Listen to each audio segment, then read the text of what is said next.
I was sitting in my office late Friday night reviewing several candidates who had heard there was a job opening in our office. I worked as a regional manager for a chemical company that supplied chemicals for weed control, fertilizer, and water retention in the soil. Our livelihood depended on the farmers who grew or fed us what we ate.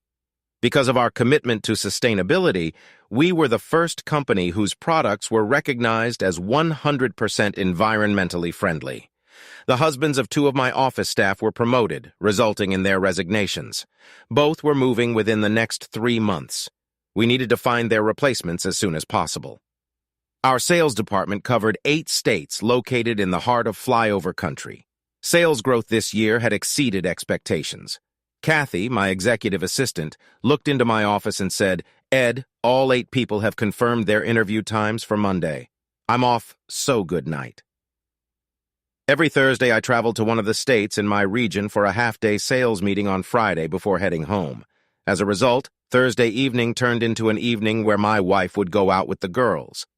Over the years, it has become worth the considerable expense of paying for a babysitter.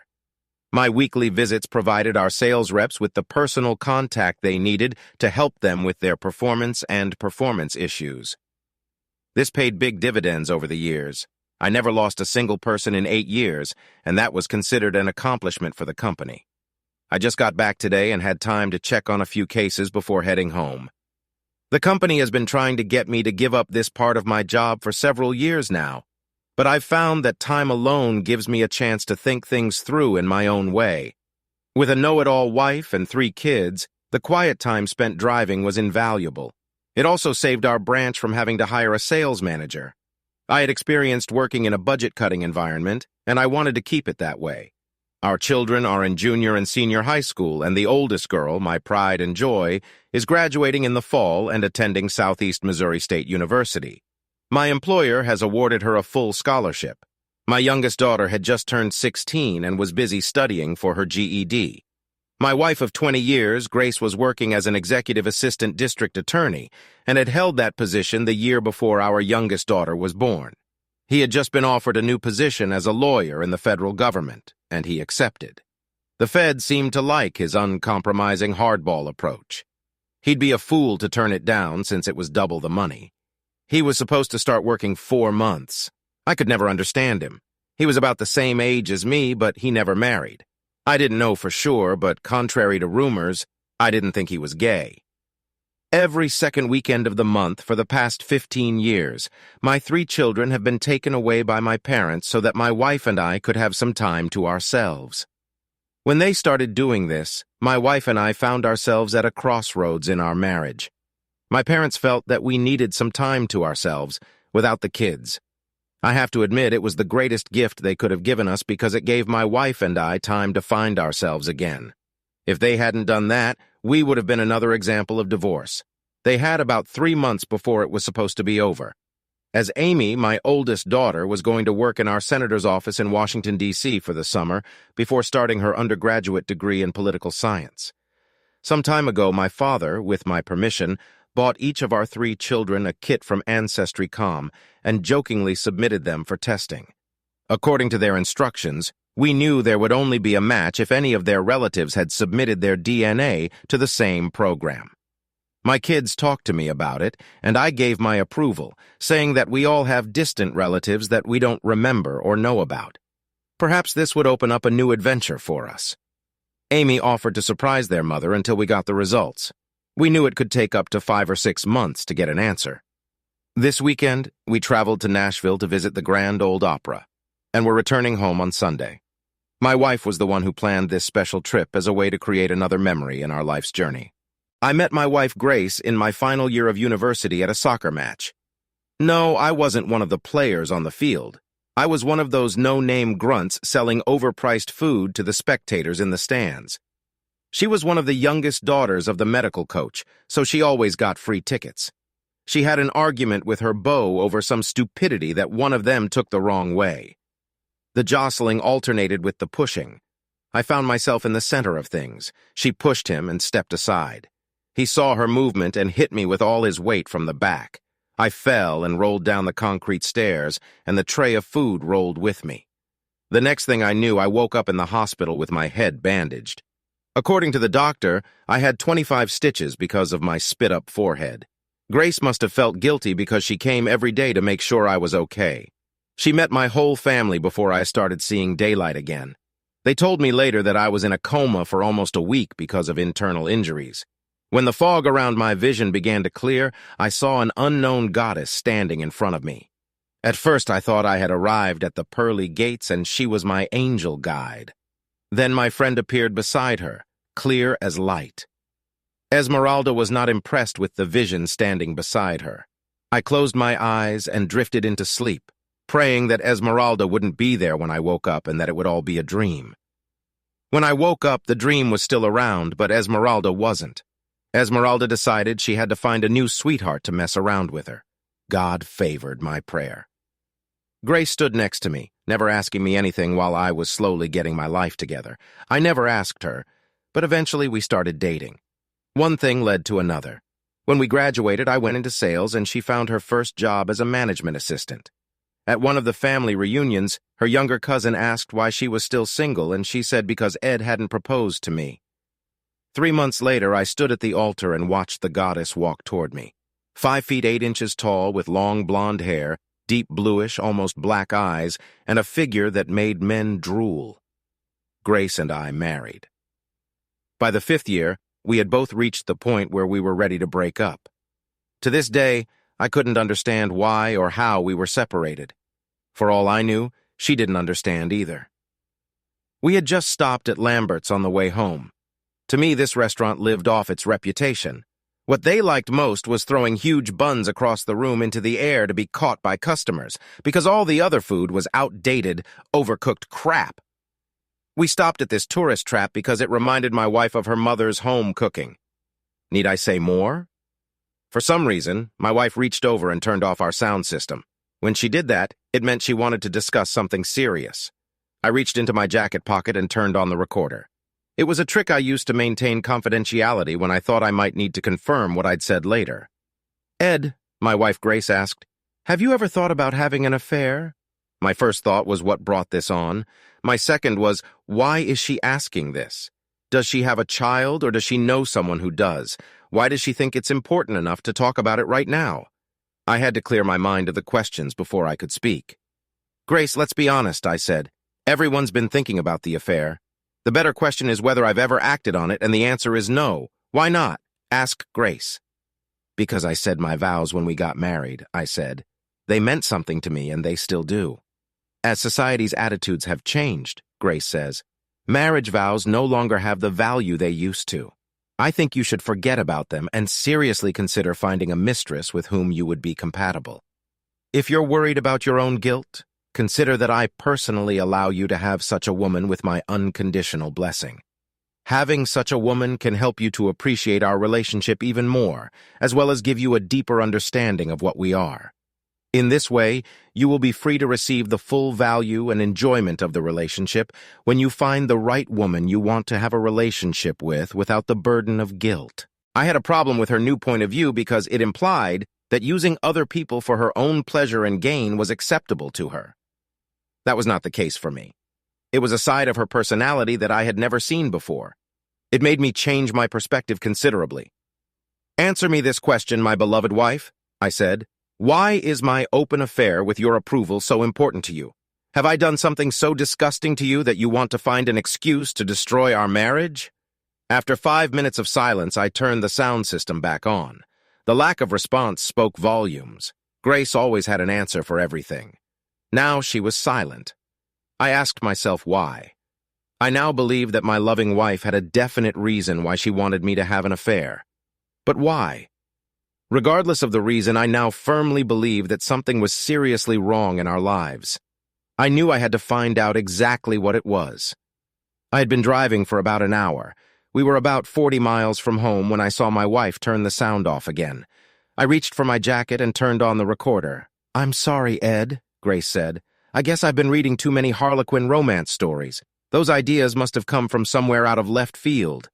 With those words, she turned our sound system back on, figuring that would be the end of it.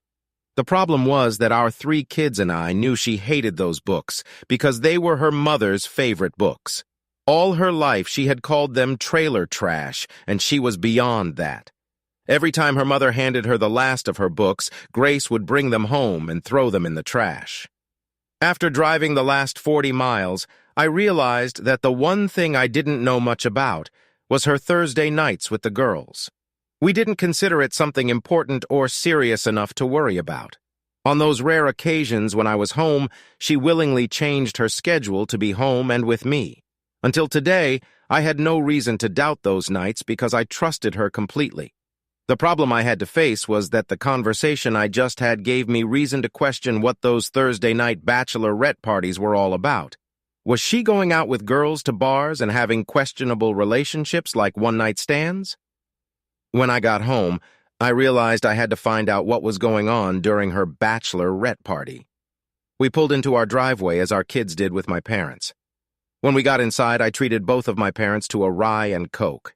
They told me about what they and the kids had done over the weekend. For my parents, the time spent with their grandchildren was invaluable. According to them, it was the grandchildren who helped them to stay young and modern. Each activity was organized with them in mind, so my parents were exposed to things they had never been able to do. They were there for about an hour, after which they headed home. I walked them both to the car. "Ed," Dad asked quietly, "when would be the best time for us to stop by your office tomorrow for a private conversation?" "I have interviews all day," I said. "Let's say about 3 hours. Whatever the problem is, I'm here for you." "The problem isn't with Mom and me," Dad said in a whisper. "It concerns your wife and her youngest daughter." "I'd better not say anything more since your wife is watching us." "Okay, Dad, I can do it. I'll stop by your place after work and we can fix it in half an hour," I said loud enough for Grace to hear it through the window. After watching them drive away, I went inside and got my car keys. Then I took my toolbox and threw it in the trunk. "Hi, honey," I said. "I need to stop by my dad's tomorrow and make something for him after work, so I might be a few minutes late." "I heard you from the window," Grace said. "Don't worry, we can eat a little later." My dad showed up on time with my mom. They were escorted into my office. We sat down at the desk and waited for one of the staff to bring us coffee. As soon as the coffee was served, Kathy closed my office door, getting ready to leave. Ed, my father, said, "I'm really sorry about my stupid prank of sending our grandchildren's DNA. They found a DNA match for April. She has a paternal grandmother who is looking for her son and his descendants." With those words, he pulled out a form from Ancestry.com. It contained the woman's name and phone number. I was devastated. My father, just by looking at me, realized how much the news had hit me. "Dad, I don't think they made a mistake, so let's see what we can all figure out," I said. "Using the office phone, I'd be happy to see you." Using the office phone, I dialed the number and turned on the recording function and speaker. I wanted to make sure I had a permanent record of the conversation. The phone rang twice before it was answered. "My name is Edward Paul Adams, and I'm looking for Mrs. Beatrice Smith from a DNA match found thanks to Ancestry.com, I said. "May I speak to her, please?" "You're talking to her young man," the woman said. "How can I help you?" "It's complicated," I said. "Long story short, my youngest daughter, as I just found out, is your granddaughter." "You mean April Marie Adams?" she asked. "Yes, it is," I replied. "Then perhaps you know my son, who I had to give up for adoption when I was only 15, she said. "I might if I knew his name," I said. "He was adopted by a family with the last name Barrow, and his middle name at the time was Luke Robert," Mrs. Smith said. My face turned white. Tears came to my parents' eyes because we knew the name well. Her honest, straightforward remark turned into a hellish nightmare for me. "He's alive and well," I said. "He's now a district attorney in Cape Girardeau County, Missouri. He is also my wife's boss. I can tell you that he's never been married, and now I think I know why." "He's my only child," she said. "I have stage 4 lung cancer, and I don't have long to live. Would you allow your daughter April to visit me before I come to the end of my life? If you can't afford it, I'll gladly pay for the ticket. I'd like to meet her to give her my inheritance." "Mrs. Smith, under the circumstances, I'll let you make arrangements with my parents. Since you are only 1 state away, they will take her on a special weekend trip so you can get to know her," I said. "I don't think I would let my daughter go on a trip like that alone. Is there anything else you want me to do? Get me a notarized statement authorizing my attorney to conduct a DNA test, Mrs. Smith said. Because of the value of April's inheritance, he will want to make sure she is who we think she is before changing my will. No problem. I'll pass this call on to my father, I said. He can work out the details and get directions on how to get to you. I stood up, walked out of the office, and handed Kathy my personal tape recorder, saying, transcribe and notarize both my conversation and the phone conversation I'm still recording. I'll need them for the divorce court. Do you want me to process the authorization for the DNA test? Kathy asked. Kathy was smart. She remembered that when I turned on the tape, she should listen in silence. In the past, this had been done, and many conflicts were quickly resolved. Yes, I said, but we have to keep it a secret for a few weeks. I want to find out what my soon-to-be-divorced wife does on Thursdays.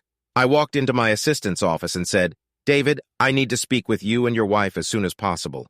I'm going to need your cooperation on a personal matter.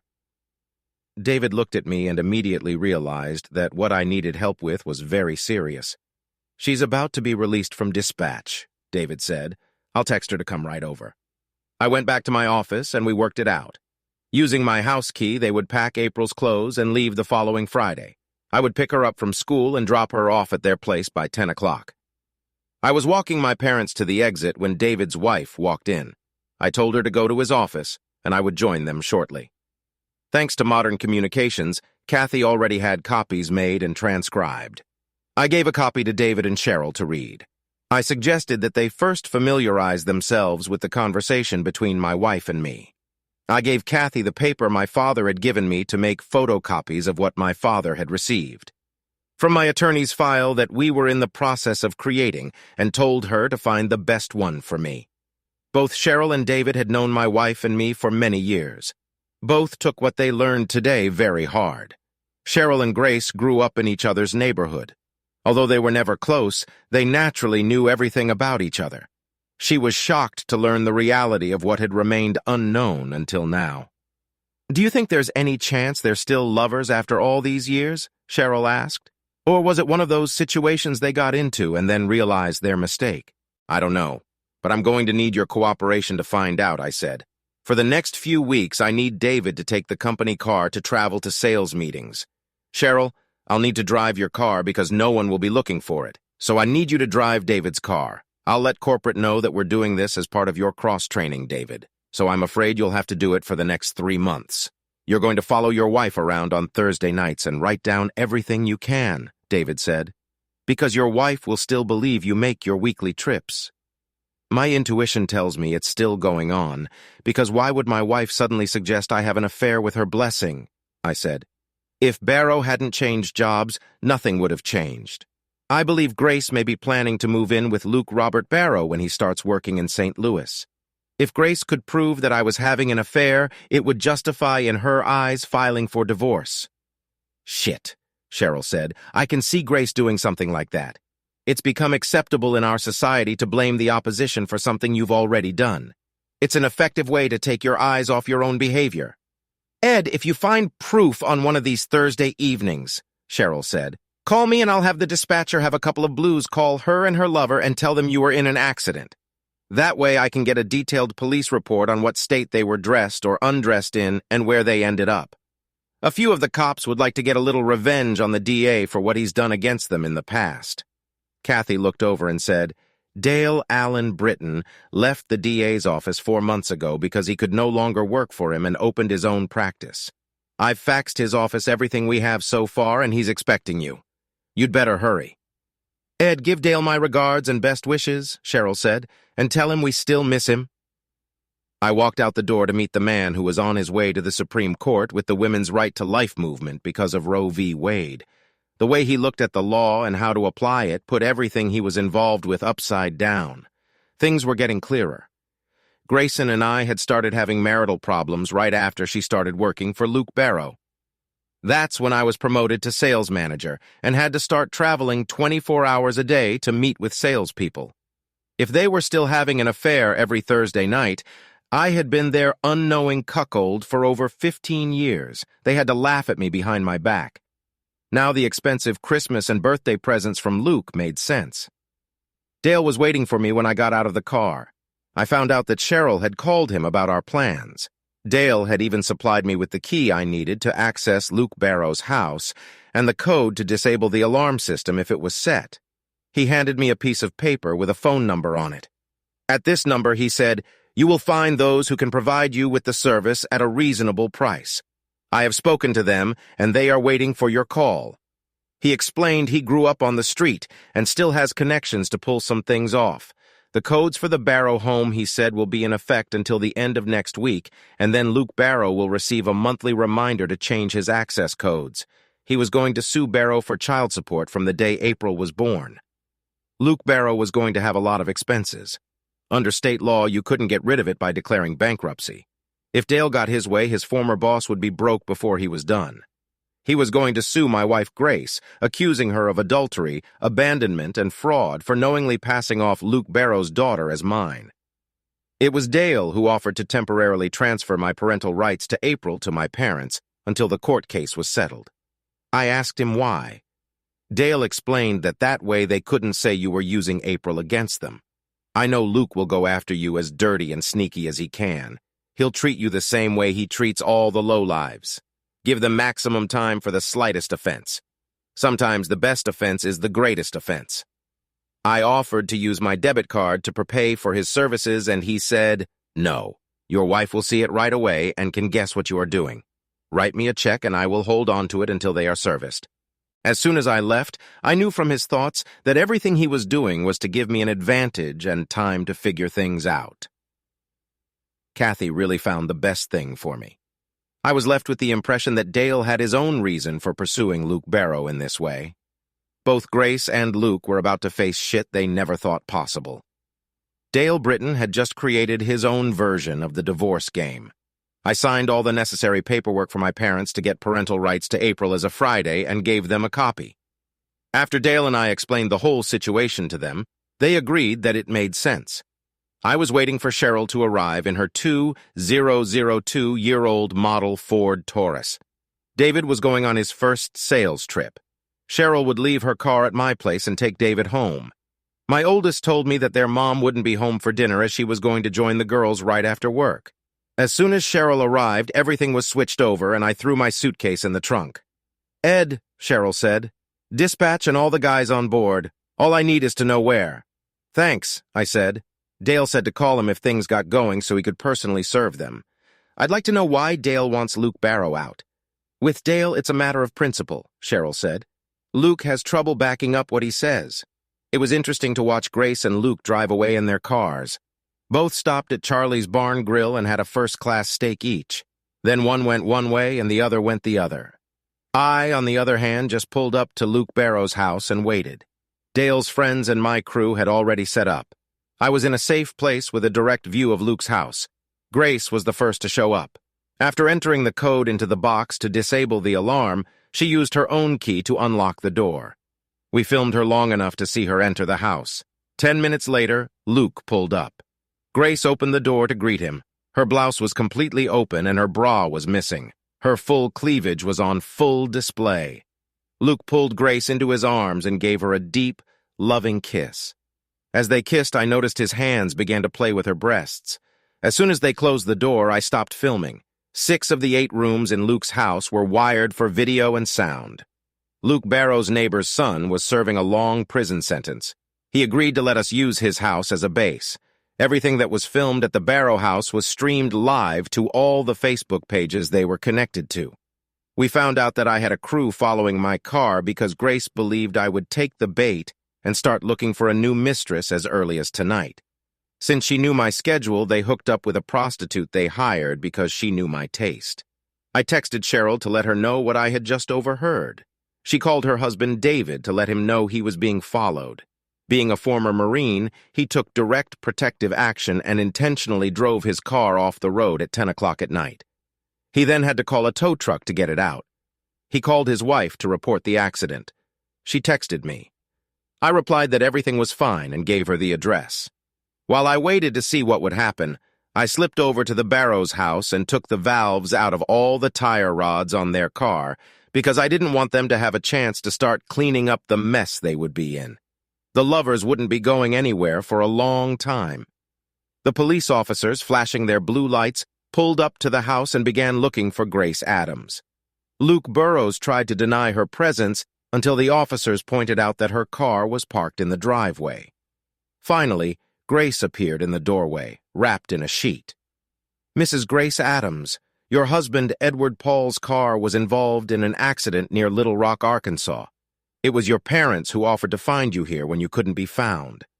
I took great pleasure in seeing Grace's face turn white. The policeman had deliberately lied to her to make them both uncomfortable.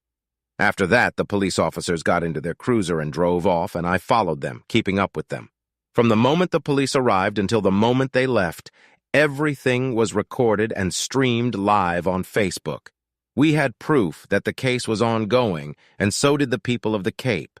At midnight, my oldest daughter Amy called, "Daddy, Mom isn't home yet, and my calls are going to her answering machine. I'm starting to worry that she doesn't usually come in this late. What should I do?" "Call Luke Barrow and ask him to put you through to your mother," I said, sending her the number. "What does her boss have to do with this?" Amy asked. "He's been her girlfriend on Thursdays for over 16 years, I said. I hung up and sent Amy part of a clip of Grace in a sheet talking to the cops in Luke Barrow, wearing nothing but pajama pants from the burning phone. 10 minutes later, Amy called again and said, "Mom's phone suddenly worked again." She called me. She said she was on Lower East Broadway with 4 flat tires. I realized she was lying and told her it couldn't be true because it was right next door to Luke Barrow's house. She said she was telling me the truth, and I told her I saw a clip of her and her lover talking to the cops. She told me what the clip was, and I sent it to her. Mom couldn't explain to me why she was wearing a sheet.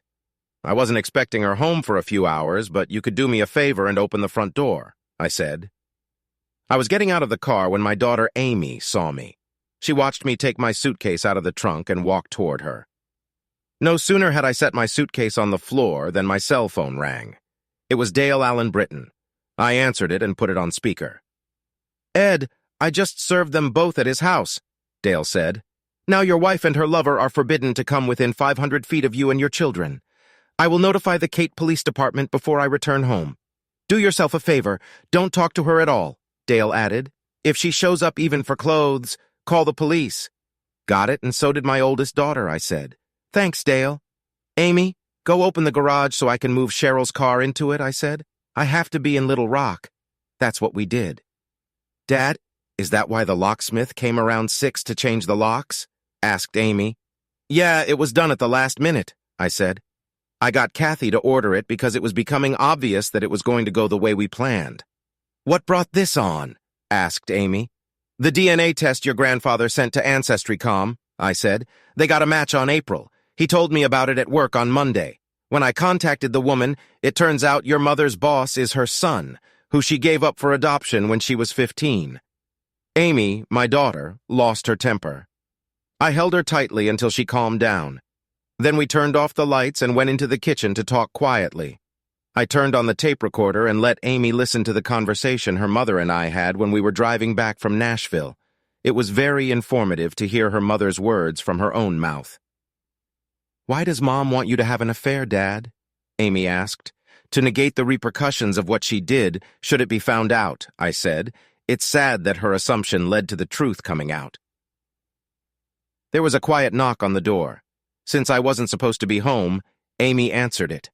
It was a police officer who informed us that they had stopped the cab Grace was in and told her that she would be violating a court order if she drove on. My eldest daughter and I discussed all of this for the rest of the evening. We both agreed that Grace should have been a writer because she always had a story to tell about her girlhood. I still can't believe Mom had an ongoing affair with the same man for over 16 years, Amy said. Why didn't we see that? That was easy, I said. You kids were young. I was a sales manager who had to travel regularly to different states for meetings every week. Out of trust in us as a couple, I saw no reason not to give your mom my blessing for weekly night outings with the girls. We all trusted her, Amy said. That's what made us blind to what was going on behind the scenes. I sat stunned. If my daughter hadn't said that, I never would have seen it. She was the one who had used our trust in her that had allowed her to go unpunished for so long. Amy saw the tears filling my eyes and said, That's what hurts the most. It's not the cheating or the lying. It's the realization that she used our beliefs about her deliberately as a tool to continue the only relationship that meant anything to her.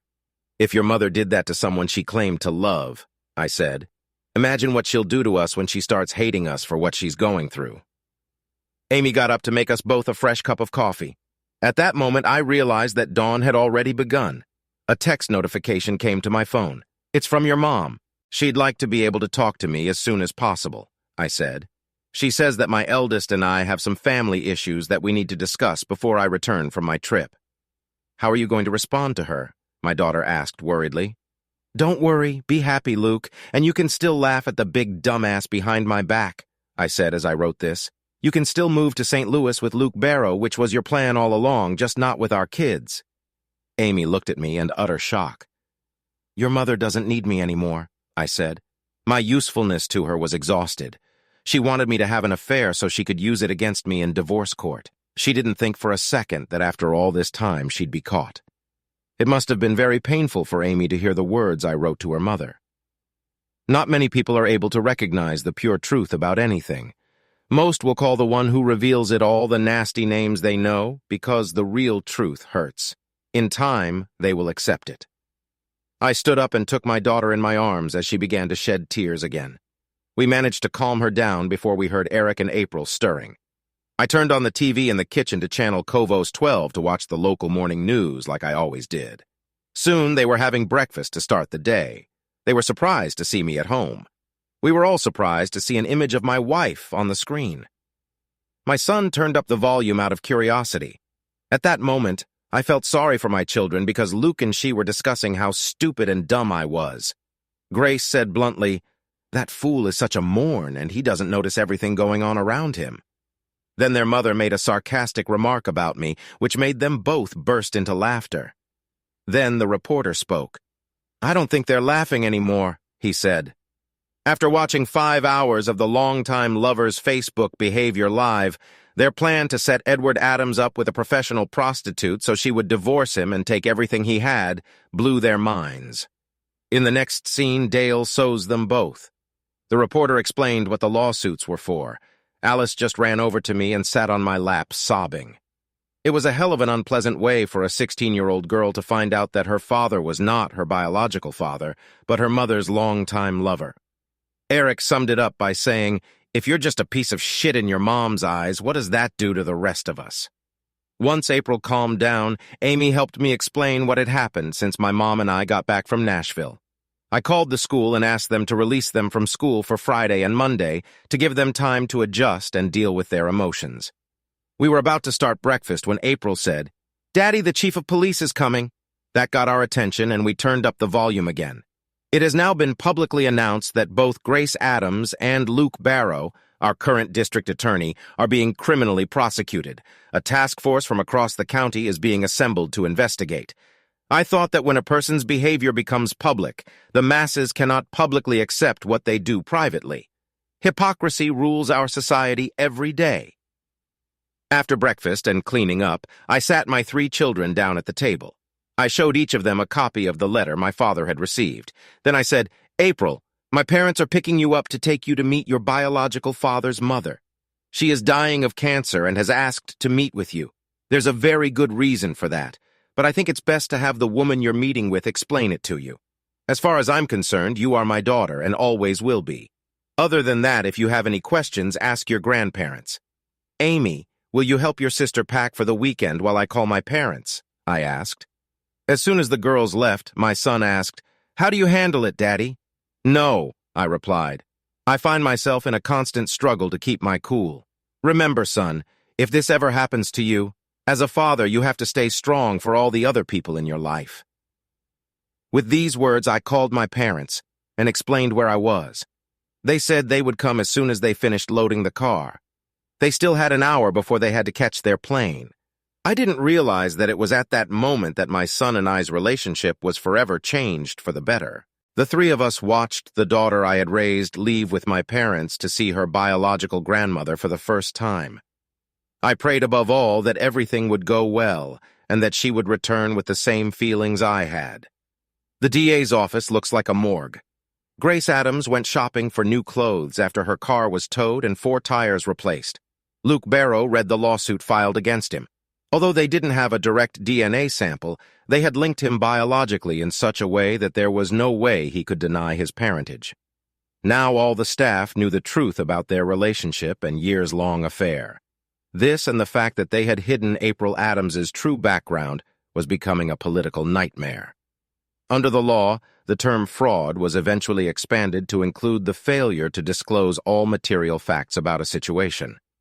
Because of this, Dale filed a civil suit against Grace and against him together. It was looking more and more like they as a couple had been defrauding her husband Ed for years. All the lawyers he had approached said that Ed Adams and Dale Britton would succeed. The same attorneys he had approached so far wanted nothing to do with it. Most of them had already heard what Dale had done the last time he appeared as a defendant. It was noted that most offenses are based on the assumption that a scheme of certain facts will be presented in such a way that they can be challenged. In Dale's case, when he made his arguments in court, most found that by the time he was done, they had no defense. The exposure of their behavior on Facebook and the apparent admission by the two that they were trying to destroy an honest man so that together they could seize as much of his estate as possible would have meant little. But because of his position in the community, it became front-page news. Grace had just walked out of a store she had been going to for years because of the quality and uniqueness of the clothes. The last thing she expected was to run into a woman who would ask if she was crazy because she should have known it would end badly. When Grace asked what the woman was talking about, she learned that the woman said she had been a freaking porn star on Facebook for at least 5 hours. She returned to Luke's house around 1 p.m. and found that the company had just finished service. They mistook her for the homeowner and suggested that her husband and her reset all the security codes in the house. It wasn't until they left that she realized she hadn't been asked to confirm with an electronic signature that they were there. She called Luke and asked who wanted to make sure he didn't take the new position in St. Louis. When he asked why, she told him what she had come back for. Then they began to believe that Ed was just protecting himself because they both knew that his new job was a political appointment from the deep state. After making herself some coffee, she sat down at the table and looked over the divorce petition. The first blow was dealt when she learned that it was her words to her husband that had made him suspicious. Her husband was perplexed as to why she was asking him to intentionally hurt and use another human being for her own personal gratification. But it was Mom and Dad Adams who informed him of the DNA match. This allowed him to determine April's true origins and was undeniable proof that she was having an affair. Grace began to realize that Ed must now know that it was her behavior that almost caused their breakup before April was even born. At that moment, she realized that Ed must know that it was still going on. It was Ed who was behind what had happened last night. It was Ed who was revealing the hidden facts of her life. As she took another sip of coffee, the doorbell rang. She stood up, walked to the front door, and opened it, finding that it was the neighbor Luke didn't like. "Mr. Primrose," she said, "what can I do for you?" He handed her an envelope of legal documents and said, "Ed, your husband used my apartment as a base of operations for his operations against you and your longtime lover last night. I was happy to let him do it because Luke Barrow got my son the maximum sentence as a first-time offender. I thought you might be interested to know that the information in the envelope I gave you last night will also be delivered by courier to everyone I know on your side of the family this afternoon." Ed asked me to ask if you are laughing at him now. She watched him walk away with the biggest smile on her face. Back in the kitchen, Grace opened the envelope. It was filled with pictures. They began with her letting Luke into the house with her own key. Then she meets him at the door when he comes home. Their sexual foreplay in the living room. The photos left nothing out. Even police officers were captured in them. Ed's team were professionals.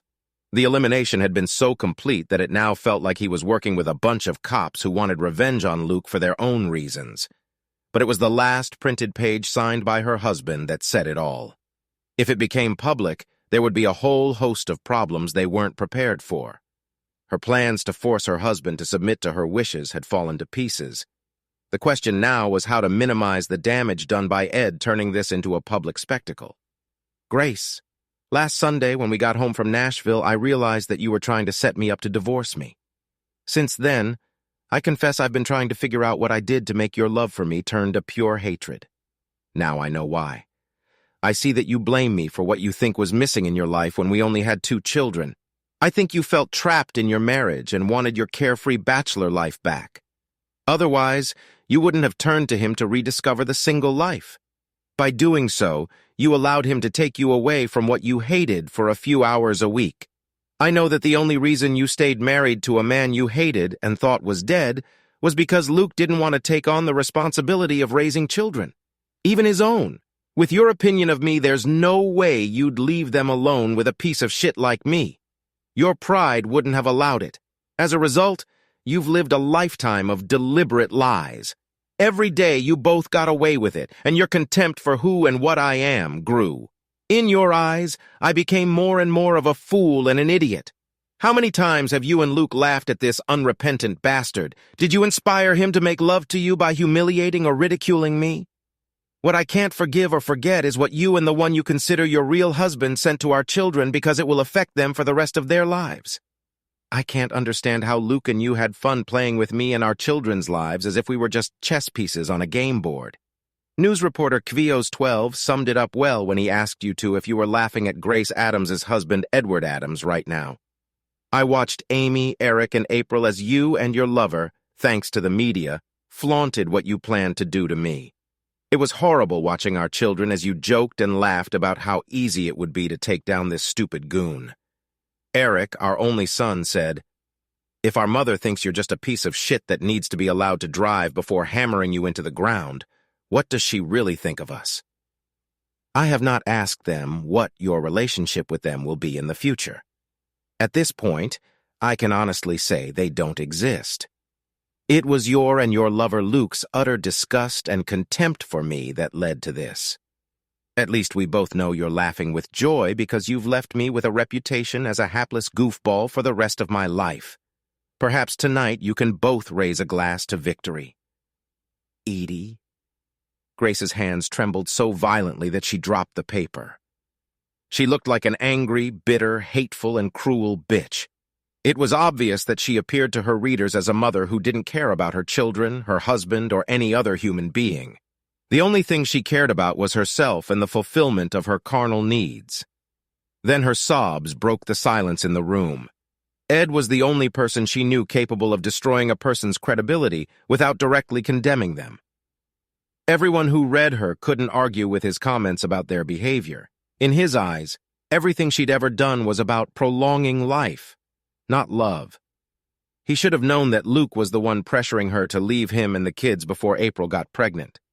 It was Luke's new job that made them change their long-term plans. Originally, they were going to wait until April graduated from high school. Then her true origins could be revealed without any repercussions. He was right about something because she wasn't laughing right now. He didn't fail to point out that their own behavior proved his point. Ed believed that their contempt for who and what he was explained their attempt to destroy him completely. It was a declaration of war. If he was going to go down, he was going to take them both with him. Grace picked up the divorce petition and continued reading. It was truly crushing. One of the lawsuits against them was for fraud because they had concealed April's true origins. She was accused of emotional and mental abandonment, adultery, and defamation. But when she looked at the amount they were demanding for damages in the fraud case, she felt sick to her stomach. If he won, both Luke and she would be penniless for a very long time. Ed and his lawyer argued that they could no longer treat Ed as the jackass they thought he was. Saturday was crazy for me and my 2 older kids. From early morning until 4 in the afternoon, we had family visiting us. Grace's parents, her 2 brothers, 1 sister, and their spouses came to support us. Everyone brought one of their favorite dishes so we would have something to eat.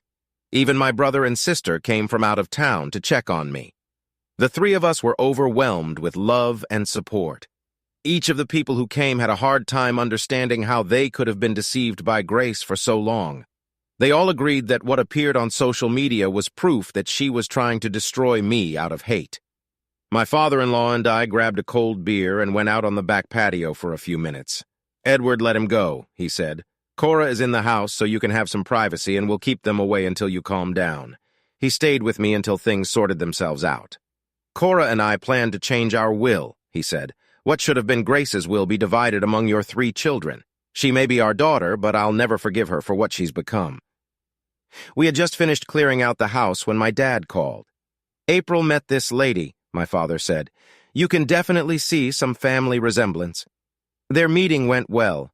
Mrs. Smith seemed interested in your family situation and got April to openly tell her how she felt about it. That was good to see because she had been keeping things to herself. The lawyer got the blood sample he needed and then invited me in for a private conversation, my father said. He asked me about Luke Barrow, and I told him what we all knew. I learned that his real father was in prison for life for killing his mistress's husband. Luke would have been left his real mother's inheritance if April hadn't come into her life. Don't worry, Dad, I replied. Dale Britton got a court order banning him from being within 500 feet of either of us. It was a busy day with many family members from both sides coming to offer their support. We were lodged at Mrs. Smith's estate as her guests. Your mother felt honored to be treated so regally, Dad explained. April is staying with Mrs. Smith now. We both like her. Her lawyer said he hasn't seen a smile on the grand old lady's face in a long time. Hold on. I'll put your mom on the phone. Ed, I got a chance to talk to Beatrice alone for a bit. She asked me what kind of son you were, and I talked about your life in general, trying to be as frank and honest as I could. We talked in great detail about what had happened over the past week. She told me that you left it up to her to tell April why she wanted to see her. She said it had been a long time since a stranger had shown her such respect, and then thanked all of us for telling her how to handle her estate situation. My mom continued. She plans to leave everything in a trust in April's name for you to manage until she turns 25. Text me when you leave so I can be there when you bring her home, I asked before hanging up. I texted April to say we all miss you and sent hi to Dad. We finally had time to get everything in order before David and Cheryl arrived in my car. I had to apologize to her for forgetting to return it. The police chief sees a chance to take out Luke Barrow, Cheryl said. He and Dale are working together. Dale has handed him some questionable items for the investigators to look into. When I got back, all the staff were gloomy and upset, David says. I told them in general terms that some of us had been aware of what was going on for most of the week and had helped in any way we could. It's been an emotional roller coaster around here since Thursday night, I said. The kids still have a hard time dealing with it at times, so I'm taking Monday off too. Have you heard anything about Grace? Cheryl asked. Not since Thursday night, I replied. Luke and her are probably busy doing their own thing since they've made it publicly clear how they feel about us. My youngest daughter called me early Sunday morning and asked if she and her grandparents could come home late on Monday. I gave my blessing if her grandparents would agree. She thanked me for making her go. I asked why. April said that Mrs. Smith made me accept the fact that it was not my fault that her mother's infidelity had brought me into the world. Mrs. Smith made Daddy understand that we were all innocent victims and didn't deserve what her son's and my mother's behavior had brought upon us. I love you, Daddy, she said before ending the conversation. On Monday night, Amy, Eric, and I watched my mom and Dad pull into our driveway. My parents looked stressed and tired. As soon as she got out of the car, she immediately rushed into my arms. I had to admit it was nice to have my youngest daughter home. Her father opened the trunk and brought in her suitcase. Eric immediately carried it into her bedroom. Then the 3 of them went to the family room so April could tell them about her new grandmother. This gave my parents a chance to catch up. We went into the kitchen. While I made fresh coffee, my parents told me about their impression of Mrs. Beatrice Smith. When we left, she was calm, my father said. It was like she had reached a point where she was ready to accept her death. Meeting April and having April accept her was important to her. Mom pulled an envelope of legal documents out of her purse and handed it to me, explaining, this was given to me by her lawyer per Beatrice's instructions. I opened it and pulled out the letter. Opening, the first thing I noticed was a check for $50,000. The letter was short and to the point. The great lady thanked me for granting her request. She was informing me that before I contacted her, she had already lived beyond her life expectancy. DNA confirmed the biological connection. April is a beautiful girl. You have raised her well. Use the resources I have given you to get through the difficult time you're going through, and don't forget your values. I gave it to my parents to read. It was hard to realize that my parents and I may have fulfilled a man's dying request. Over a cup of coffee, I explained to them everything that had happened while they were on the trip. I told them that I felt that emotionally, everything was behind us as a family, and that we would be back to our normal way of life starting tomorrow. The rest of the week went smoothly. Grace tried to contact each of our children by cell phone and was told not to call again. The corporate headquarters was thrilled that I was no longer leading sales meetings and began looking for a sales manager for the first time in 10 years. I was sitting in my office going over the month sales figures when Kathy poked her head through the door saying, "Shit, hit the fan." I looked up at her and asked, "What now?" "I received a letter informing me that your latest letter to Grace was published on a Southeast Missouri newspaper website." I went to the website and found the Speak Out section to open it. Katie came over to my desk and started reading, looking over my shoulder. By the time she finished reading, she was sobbing. "I wrote it when I was emotionally upset," I explained. "Maybe I was being too harsh." "No, Ed," Kathy said. "You just coldly and bluntly stated what her long-term behavior shows." Either one of them could have gotten over it and come clean. Luke got the benefit of a long-term relationship without the cost. "That's what I thought," I said. "It's not often that the community at large gets to see what someone's behavior costs a family, and in such a public way," Katie says. "For anyone who has been divorced like me, it's a stark reminder of the pain and suffering they had to go through before they could start living again." "Look at that last comment," I said as I read it aloud. "As a feminist for most of my life, I have fought for equality and empowerment. What this woman and her lover did to her husband and children has forever tarnished our movement." Grace and Luke were having dinner at Charlie's Bar and Grill. The place is usually packed to capacity on Friday nights, but tonight there were only empty tables around them. When they asked the waitress why, she explained that there were people waiting for us who refused to show up publicly near you. The waitress said it was probably because many people had read the publication of your husband's last letter to you, Mrs. Adams, on the Southeast Missourian's website. Grace and Luke asked for the bill and quickly left, knowing that they had better stay as far away from society as possible in the near future. Both of them had to accept that their world had shrunk considerably because of their behavior. As they were leaving, Grace noticed her mother and father sitting at a table waiting for their order. Grace headed toward them. Luke followed her. When she spoke, her father looked at them and said, "Mr. Barrow, I suggest you get your whore out of here and let my wife and I eat in peace." Grace left the restaurant in tears, finally realizing that if she went too far, there was no turning back.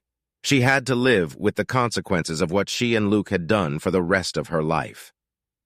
When they got back to Luke's place, they went to the website and saw for themselves what was being written in the comments. It was clear to both of them that the public hated them both. 3 months later, I had in the passenger seat of my car and watched April drive. We had left this morning to go to Wichita, Kansas, since we had learned that her grandmother Beatrice had passed away. We were on our way to the airport to take the private jet that the estate provided us. April was having a hard time with this, as they had grown close through constant phone calls to each other when she returned from her trip. Amy and Eric helped me a lot, and all 4 of us became closer as a result. They both encouraged me to start dating, but I kind of kept quiet about it. Once burned, twice embarrassed. Luke and Grace were now living in St. Louis. The feds had authorized him to start work early. The county was happy to get rid of him early if he paid back over $45,000 in questionable expenses. They were now living in a rented 2-bedroom apartment in case they had to declare bankruptcy because of an impending civil suit. Under Missouri bankruptcy laws, they could only keep $10,000 each.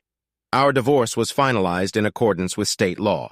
Grace was to pay me child support while they were in school and cover 50% of their living expenses if they lived on campus.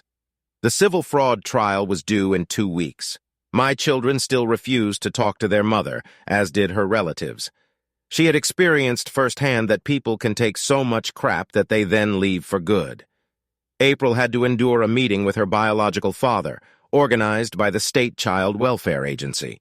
It did not go well for him. She told him that his mother had told her that he, like his real father, was a drug addict who should not be allowed near any woman. In the presence of child welfare officials, April told him that both her mother and he were dead in her eyes. We attended her grandmother's funeral. Afterward, the lawyer revealed to both of us how large her inheritance was. It was overwhelming for both of us.